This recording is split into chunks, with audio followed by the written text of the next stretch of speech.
sur Télé 50 et nulle part ailleurs.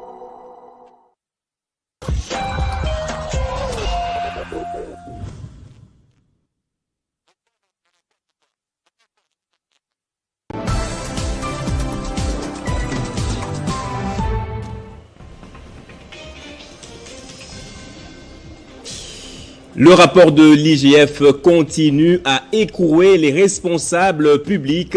Blaise Yamba Yeti, coordonnateur du programme national de recherche spatiale et technologique, est sous mandat d'arrêt provisoire après un rapport de l'IGF qui l'accable dans la gestion des fonds publics. Et vous allez suivre un dossier de la rédaction sous occupation depuis maintenant 2 mois déjà. Bunagana sera-t-il concerné par la rentrée scolaire de ce 5 septembre, s'interroge la société civile. Le gouvernement a pourtant rassuré que la reprise des cours sera effective sur toute l'étendue du territoire national. Vous suivrez les réactions des uns et des autres. Et en dehors de nos frontières, les pluies diluviennes dans l'ouest de l'Afrique sont aux portes du Nigeria. Après le Niger, plus de 60 personnes ont été tuées dans le nord-est du pays, dont les rivières connaissent des crues importantes. Bienvenue à vous tous. Commençons en justice avec l'arrestation du coordonnateur du programme national de recherche spatiale et technologique Blaise Yamba. Il a été placé sous mandat d'arrêt provisoire par le nouveau procureur de Kinshasa, Gombe, dans l'affaire de détournement présumé des fonds publics. Il s'agit d'un nouveau rapport de l'IGF qui, grâce à la patrouille financière, fait de la surveillance au sein des institutions publiques. La rentrée scolaire, c'est dans quelques jours, mais certains coins de la République ne sont pas sûrs s'ils vont reprendre le chemin de l'école ou non. C'est le cas notamment de Bunagana. Les autorités éducatives continuent pourtant de rassurer que la rentrée sera effective sur toute l'étendue du territoire national. Christian Kalangi a abordé la question. La rentrée scolaire approche alors que Bunagana demeure toujours sous occupation du M23, soutenu par le Rwanda. Cette situation, du reste inquiétante, préoccupe au plus haut point la société civile locale qui s'interroge sur les dispositions prises par les autorités pour permettre notamment aux enfants déplacés de reprendre le chemin de l'école à la date prévue. Nous sommes très inquiets par rapport à cette situation. Nous avons d'abord appris avec beaucoup d'indignation la déclaration du ministre de l'enseignement primaire secondaire qui a dit qu'il y aura la rentrée bel et bien même à Bunagana. Nous nous sommes posé la question de savoir comment cette rentrée-là aura lieu pendant qu'il y a encore les rebelles sur place. Et à un moment donné, nous nous sommes dit peut-être qu'il connaît très bien que ces rebelles seront chassés peut-être avant les 5 pour permettre à ce que les gens retournent à Bunagana. Mais dans le cas contraire, comment ces enfants vont retourner là-bas alors qu'il y a des rebelles qui sont là? Mais nous demandons également au ministre de l'enseignement primaire secondaire qui va nous écouter, nous l'espérons, qui doit prendre des mesures sérieuses vis-à-vis des enfants déplacés qui doivent aussi bénéficier de la scolarisation parce que c'est un droit garanti à tous les enfants congolais. Et qui donc, à ce niveau, il devait arrêter des mesures ou soit des enfants qui sont déplacés qu'ils soient pris en charge dans leur lieu de déplacement et qu'ils fassent tout ce qui lui est dit comme pouvoir afin que les enfants ne puissent pas rater la rentrée scolaire. Pour sa part, le ministère de l'enseignement primaire, secondaire et technique rassure que toutes les dispositions sont prises pour que la rentrée scolaire ait lieu sur toute l'étendue du territoire national ce 5 septembre. Étant donné que Bunagana est dans une zone de l'état de siège, je crois, et étant donné que l'éducation se trouve dans les domaines de décentralisation, il est certaines questions qu'il faille poser aux généraux gouverneurs de ces provinces. Mais tout ce qu'il y a à confirmer au niveau du cabinet du ministre de l'enseignement primaire, secondaire et technique est que la rentrée scolaire sera bel et bien effective ce 5 septembre 2022 sur toute l'étendue de la République démocratique du Congo. L'agression de la République démocratique du Congo par le Rwanda a provoqué un déplacement massif des populations vers certains pays voisins, tels que le Rwanda et l'Ouganda. Les parents sont toujours dans la confusion, ne sachant pas si les écoles se trouvant à Bunagana ouvriront leurs portes et sous quelle autorité celles-ci vont fonctionner. Aux autorités tant provinciales que nationales de prendre toutes les dispositions qui s'imposent, car l'éducation est un droit. Et que va devenir politiquement parlant Vital Kamerhe après son acquittement? L'homme a été lavé de tout soupçon dans la très médiatique affaire 100 jours et a signé son retour politique avec des annonces à la mesure de ses ambitions politiques. Peut-il jouer une nouvelle fois les premiers rôles aux côtés de Félix Tshisekedi? Nous avons interrogé les Kinois à ce sujet. C'est le Moualim. L'enseignant Vital Kamerhe est de retour dans la scène politique et depuis, ses moindres faits et gestes sont capturés et largement relayés sur les réseaux sociaux. On le donnait pour mort politiquement il y a quelques mois depuis son incrimination dans l'affaire 100 jours. L'homme acquitté a gardé le même ton, toujours humble et est resté dans le précaré de Félix Tshisekedi. Une rencontre avec le chef de l'État au lendemain de son acquittement, apparition publique lors du mariage de Fanny Tshisekedi, rentrée politique au sein de son parti l'UNC. Un flou règne maintenant sur le rôle que devra jouer l'homme qui continue apparemment à murmurer à l'oreille du chef de l'État. Va-t-il de nouveau jouer les premiers rôles? Les Kinois restent observateurs et partagés. Bon, Kamerhe, ce n'est qu'à peine qu'on vient de la quitter de la prison, bien que les problèmes, c'est quoi? Les problèmes, c'était d'abord, on l'a soupçonné des détournements de deniers publics, mais bien que la justice a sa manière aussi d'agir, on sait qu'on peut peut-être charger quelqu'un dans la justice et le décharger. Bon, bien que la justice l'a déchargé, mais politiquement, il serait mieux que Kamerhe soit au second plan, qu'il devienne comme un héros dans l'ombre, qu'il puisse utiliser quelqu'un à sa place, et de là, ça serait très mieux. Alors aujourd'hui, si nous remarquons son entrée peut-être brutale en ce qui concerne... Il vient d'être acquitté et directement il embrasse la classe politique.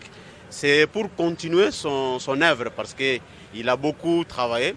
Il ne veut pas rester en bande de touche ou en réserve. C'est la raison pour laquelle nous voyons aujourd'hui son entrée brutale sur le scène politique. Mais Vital Kamerhe n'a pas les mêmes rôles. L'homme a déjà annoncé une tournée dans l'est du pays pour regarder de très près la situation de l'insécurité qui n'a trouvé aucune solution malgré l'état des sièges décrété par le chef de l'État. Bien avant cela, l'ancien directeur de cabinet de Félix Tshisekedi serait en mission de grande importance nationale à l'extérieur du pays, ont rapporté certains médias dans le but de prendre des contacts pour le retour de la paix. Son avenir politique ne se dessinera que très clairement à l'approche des élections générales. Et en fonction publique, les efforts de l'actuel ministre sont reconnus par les jeunes de toutes les administrations publiques. Réunis au sein d'une association, ces jeunes ont organisé un sit-in au bâtiment administratif de la fonction publique pour encourager les actions en faveur du redressement de leur secteur. Depuis l'avènement du vice-premier ministre de la fonction publique, Jean-Pierre Liaou, à la tête de la fonction publique, la grange sociale a laissé la place à la paix sociale. La place dite Golgotha est désormais calme. Dialogue social, amélioration des conditions de vie et de travail des fonctionnaires, mise en place des mécanismes pour une mise à la retraite digne des agents publics de l'État, mécanisation historique de plus de 25 000 agents, accélération du processus de la maîtrise des effectifs grâce à l'identification biométrique, augmentation des salaires des agents publics de l'État, lutte contre les disparités et les antivaleurs, signature de la convention ELICA pour la prise en charge des soins de santé et frais funéraires. La liste n'est pas exhaustive. Considérant toutes ces réalisations, la Ligue des jeunes fonctionnaires de l'administration publique, reconnaissant au chef de l'État, Félix-Antoine Tshisekedi Tshilombo, pour son leadership et la matérialisation de sa vision par le VPM Jean-Pierre Liaou, sous la supervision du Premier ministre, a fait un geste symbolique de reconnaissance en remettant à Jean-Pierre Liaou une vache pour encourager le gouvernement congolais à poursuivre l'élan du redressement et de la modernisation de l'administration publique. Étant de l'administration publique, on se connaît avec des amis. On a fait une association. On dit on va remercier papa. Parce que ce que papa fait pour nous, c'est immense alors. Surpris par ce geste très significatif, le VPM Jean-Pierre Liaou a remercié les initiateurs et réaffirmé la volonté du gouvernement de poursuivre les efforts pour doter la République démocratique du Congo d'une administration publique à la hauteur de sa grandeur. Je suis très ému de ces gestes. Je manque de mots pour pouvoir exprimer les sentiments que je ressens. Bon, c'est vrai que moi, en réalité, je ne suis qu'un maçon. L'architecte de la politique que je suis en train de mettre en place est connu. Oui, la vision a été tracée par le président de la République. Et c'est avec l'aide du Premier ministre que nous sommes en train de vouloir la matérialiser.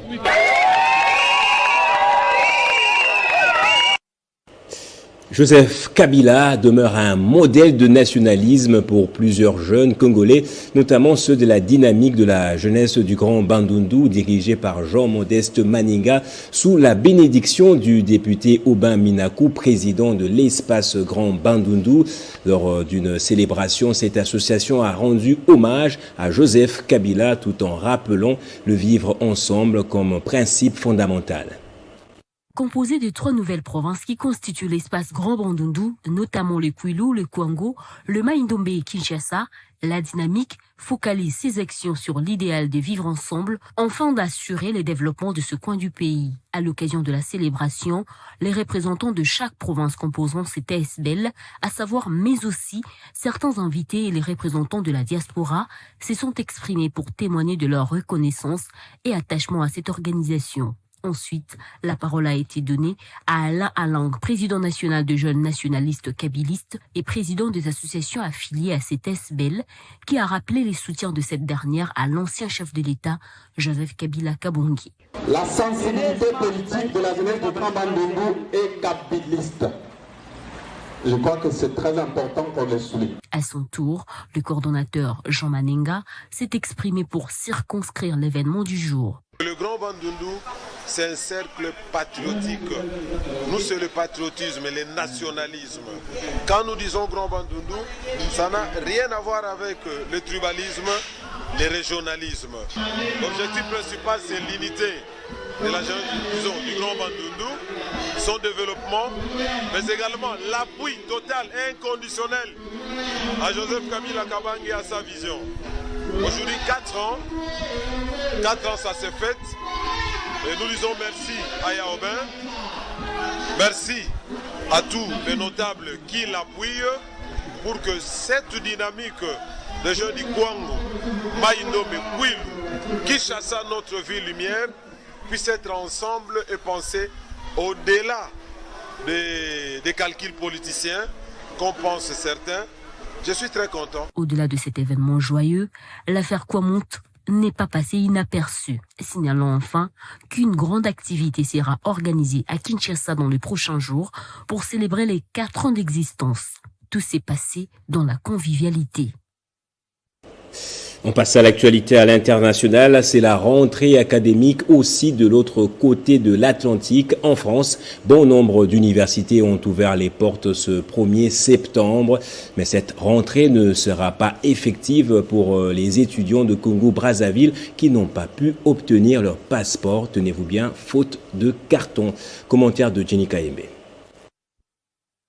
C'est depuis le mois de septembre 2021 que les services d'immigration des Brazzaville ne parviennent plus à délivrer des passeports. Cette pénurie se justifie par le fait que le pays de Denis Sassou Nguesso dépend d'un prestataire extérieur qui lui fournit les couvertures des passeports. Ceci rend difficile la situation des étudiants inscrits à l'étranger, notamment en France. Ils ont même raté la rentrée de ce 1er septembre. Les jeunes étudiants sont désemparés et ne savent plus à quel sens se vouer. Ils passent des journées devant les services d'immigration et se mettent à même le sol. J'avais eu à prendre un logement en France parce que la date que je devais déjà arriver en France pour récupérer mes clés, c'était le 1er septembre. À cause du passeport que je n'ai pas, j'ai perdu ce logement. J'ai payé des frais de logement et ces frais-là sont partis dans l'eau. Et même pour l'école, on doit d'abord payer les 500 € de l'école. C'est ce que nous avons fait. Et c'est 500 € parce que nous n'avons pas encore le passeport. Donc je suis en train de voir que même mes 500 € que j'ai payés vont dans l'eau. J'ai mal au cœur de ce qui se passe dans mon pays. Nous avons des inscriptions principalement qui est en cours de sa période de validité. qui se termine d'ici peu. Ils ne sont pas les seuls concernés par la crise des délivrances du passeport. Les autorités du pays qui affirment que c'est juste un problème des manques des cartons assurent que la question va trouver une solution dans un délai raisonnable. Et les étudiants espèrent bien que le gouvernement tienne à ses engagements. Et des pluies torrentielles s'abattent sur le nord-est du Nigeria depuis maintenant plusieurs jours. Elles ont provoqué des inondations. Au moins 15 corps sans vie ont été retrouvés dans la rivière Ngandaboul, dans le nord-est du Nigeria. C'est une litanie des drames qui s'affiche à la une des journaux, partout où les pluies torrentielles ont causé des morts et destructions. C'est le cas de Maidongori, une ville du Nigeria, où 15 corps sans vie ont été sortis de la rivière Gadaboul, a annoncé la police nigériane il y a quelques jours. Dans ces pays, les populations sont aussi durement touchées par les inondations, particulièrement dans le nord et l'est du pays. 23 des 36 États du pays les plus peuplés d'Afrique sont affectés par des inondations saisonnières. En tout, ce sont plus de 73 personnes qui ont été déplacées à cause des inondations depuis les mois de janvier. Plus de 37 600 maisons ont été détruites ou sévèrement endommagées selon les chiffres récemment transmis par la présidence qui estime que plus de 508 000 personnes ont été affectées par les inondations ces derniers mois. Signalons que le bureau de Muhammadu Buhari, président de la République fédérale du Nigeria, a indiqué que le service d'urgence apportait de l'aide et qu'il recevait régulièrement des informations sur ces inondations. Et dans l'actualité également, manipulation, faux comptes, fake news, longtemps passives face à l'offensive de Moscou. Les autorités françaises se sont résolues à riposter avec un objectif clair et assumé, dénigrer l'action des Russes et des Wagner sur le continent. Très ouvertement, désormais, l'Afrique est le théâtre de la guerre d'influence entre Paris et Moscou. Jacob Simbi décrypte la situation. Le continent noir, Mère Afrique, est au cœur de la guerre d'influence entre Paris et Moscou. Les gradés des forces françaises comprennent immédiatement qu'ils tiennent du lourd sur les images qui remontent du mois d'avril dernier. 2 jours après le départ de l'armée française d'une petite localité du nord du Mali, un petit groupe de Blancs était en train d'enterrer des cadavres dans les sables à quelques kilomètres du camp. C'est ce que les Français ont laissé derrière eux lorsque les éléments secrets défense sont rendus publics. Très vite, c'est les branle-bas, le combat, la guerre d'influence qui se livre quotidiennement entre Paris et Moscou sur le continent noir. Les penseurs africains hument d'ores et déjà l'esprit des revendications. On ne parle même plus d'intégration régionale, on parle de coopération régionale. Et si on veut traiter avec l'Afrique dans cette gouvernance mondiale, il y a quelques éléments clés. Il faut qu'on sorte des politiques d'ingérence et des politiques de domination. On doit pouvoir respecter les Africains, que les Africains ne soient pas des sujets mais des acteurs pour pouvoir façonner des solutions ensemble. L'Afrique, qui n'est plus que l'ère des jeux,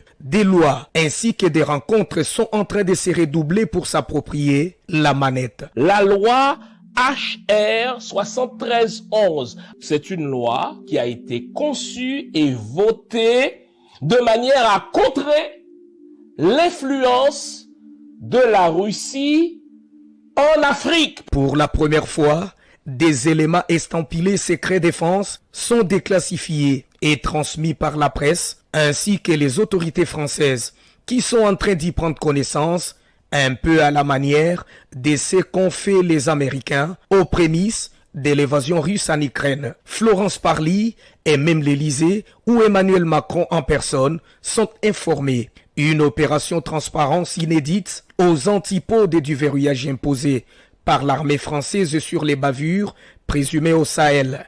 L'histoire du faux charnier des Goussis est partout. En coulisses, les officiers français chargés du dossier ne cachent pas leur satisfaction. Ils tiennent là, à leurs yeux, leur émise victoire symbolique face aux Russes sur leur terrain de prédilection, les champs de bataille informels. C'est l'Afrique noire. On prend le rappel des titres à présent. Le rapport de l'IGF continue à écouer les responsables publics. Blaise Yambayechi, coordonnateur du programme national de recherche spatiale et technologique, est sous mandat d'arrêt provisoire après un rapport de l'IGF qui l'accable dans la gestion des fonds publics. Et vous avez suivi ce dossier de la rédaction sous occupation depuis 2 mois déjà. Bunagana sera-t-il concerné par la rentrée scolaire de ce 5 septembre? S'interroge la société civile. Le gouvernement a pourtant rassuré que la reprise sera effective sur toute l'étendue du territoire national. Et les pluies diluviennes dans l'ouest de l'Afrique sont maintenant aux portes du Nigeria après le Niger. Plus de 60 personnes ont été tuées dans le nord-est du pays, dont les rivières connaissent des crues importantes. Restez avec nous pour la revue de presse.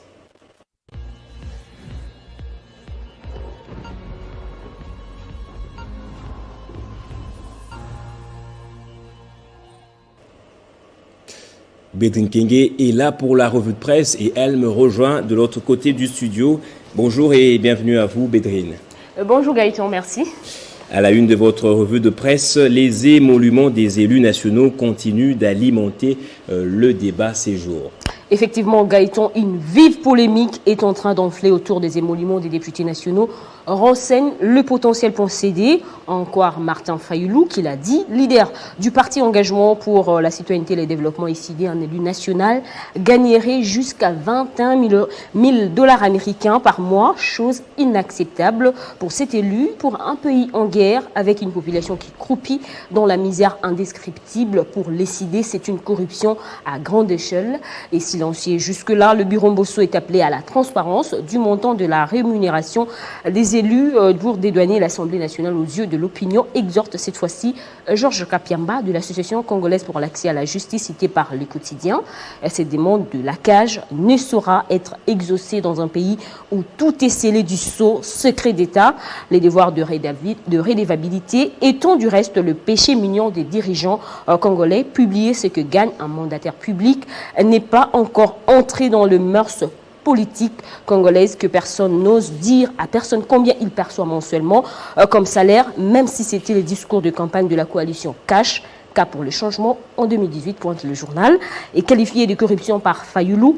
Concernant toujours ce sujet, le sondage GEC a publié aussi son rapport pris par casinfo.ca. D'après cette étude, plus de 67% de personnes interrogées confirme l'échec de la politique menée par Tshisekedi dans ce domaine. La police nationale congolaise trône en tête des institutions très corrompues, suivi des cours et tribunaux 45,7% et du Parlement 45,6%. Gaëtan de réaction tombe en parlant de l'affaire du Parlement qui défraie la chronique nationale depuis la sortie médiatique de l'opposant Martin Fayoulou Madidi. Chaque camp y va tête baissée.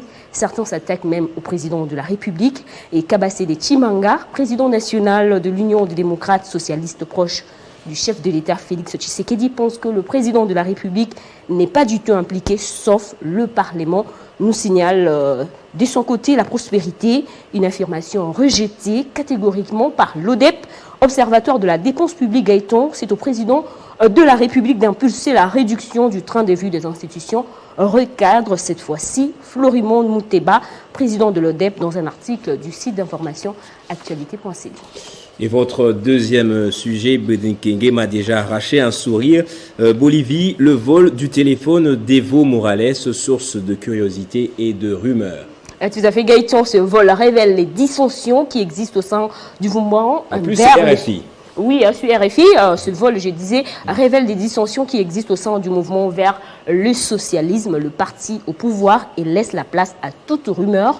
La scène s'est produite les dimanches 28 août dernier. Les téléphones de l'ancien président de la Bolivie et actuel chef du parti du gouvernement, Evo Morales, a été subtilisé lors d'un événement public. Et les internautes, Gaëtan, s'en sont donnés à cœur joie d'imaginer ce que l'on pourrait trouver dans le portable d'Evo Morales, des contacts de narcotrafiquants, s'interroge. Étant lui-même producteur de coca, de photos de jeunes filles. En tout cas, l'ex-président ayant déjà été épinglé pour ses relations avec des très jeunes femmes. Mais cet acte traduit surtout, Gaëtan, les divisions au cœur du pouvoir, le mouvement vers le socialisme, le parti principal en Bolivie, en roc, qui dirige le pays depuis 2006, ses fissures. Alors j'espère tout de même que vous n'avez jamais été victime d'un vol de téléphone, Bédrine. Tout à fait, plusieurs fois ici à Kinshasa. Malheureusement. Vous êtes dans le même lot que F. Bazaï. F. Bazaï, oui, effectivement. C'est presque tous les Kinois qui ont déjà perdu des téléphones. Oui. Merci Bédrine Kingé pour cette revue de presse. Merci à vous autant. Fin de ce journal. Merci à vous tous également de l'avoir suivi.